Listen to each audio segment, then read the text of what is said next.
Hi friends, ఎలా ఉన్నారు? బాగున్నారా? ఈరోజు తామర వత్తులు చేస్తున్నానండి. అదేనండి, కమలం పూతోటి వత్తులు చేస్తున్నాను. దాని కాడ నుంచి ఇలా సన్నటి పల్చని తీగ లాంటి తీయాలండి. చాలా ఈజీగా వెళ్ళిపోతుంది. చూడండి ఎలా తీస్తున్నానో. ఇలా సన్నగా ఉంటుంది, తీసేస్తే ఈజీగా వచ్చేస్తుందండి. దీన్ని మనం ఈ వత్తులు ముట్టేయడం వల్ల చాలా మంచిదండి. బ్రహ్మకమలంకి వచ్చిన కాడతోటి వాళ్ళ అరటి కాడ ఉంటుంది చూడండి, దాన్ని కూడా తీసుకోవచ్చు. ఇలాగే ఈజీగా వెళ్తుంది.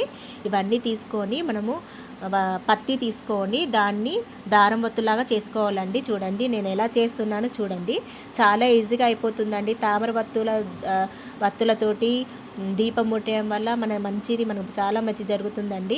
ఇది ఏ సీజన్లో దొరుకుతుందో ఆ సీజన్లో చేసుకొని పెట్టుకోండి. ఇది కార్తీక మాసంలో చాలా ఈజీగా దొరుకుతుంది. కార్తీక మాసంలో, శ్రావణ మాసంలో దొరుకుతుంది. దొరికినప్పుడు చేసుకొని పెట్టుకోండి. ఈ వత్తులను ముట్టేయడం వల్ల మంచిదండి, చాలా మంచి జరుగుతుంది. చూడండి, ఇప్పుడు షాపులలో కూడా తామర వత్తుల అమ్ముతున్నారండి. అదే మనము ఇంట్లో చేసుకుంటే చాలా ఈజీగా అయిపోతుంది కదండి. నేను ఎలా చేస్తున్నానో చూడండి, నేను నేర్చుకోండి. ఏం లేదు, చాలా ఈజీగా అయిపోతుంది. ఒక్కసారి ట్రై చేయండి ఫ్రెండ్స్, ఓకేనా? చూడండి ఇలా చేస్తాను. 5 వత్తులు వేసుకొని ఇట్లా చేసుకోవాలి, దీపం ముట్టించుకోవాలండి. మంచి జరుగుతుంది. ఆ లక్ష్మీదేవి కటాక్షం మనకు కలుగుతుందండి, ఓకేనా?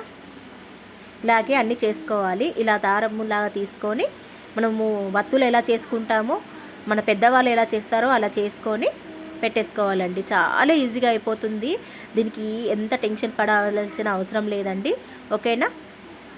ముందటి వీడియోలో నేను వత్తులు టైం లేనప్పుడు ఎంత ఈజీగా చేసుకోనో ముందటి వీడియోలో నేను చేసి చూపించానండి. నేను ఇంతకుముందు 2 వీడియోస్ పెట్టాను, ఒకసారి సెర్చ్ చేసుకొని చూడండి. చాలా ఈజీగా చేసుకోగలుగుతాము. చూడండి, తామర వత్తులు కూడా అయిపోయాయి. ఇలాగే చేసుకోండి, ఓకేనా? ఈ వీడియో కనుక నచ్చినట్లయితే లైక్ చేయండి, షేర్ చేయండి, సబ్స్క్రైబ్ చేసుకోరా ప్లీజ్. Thank you for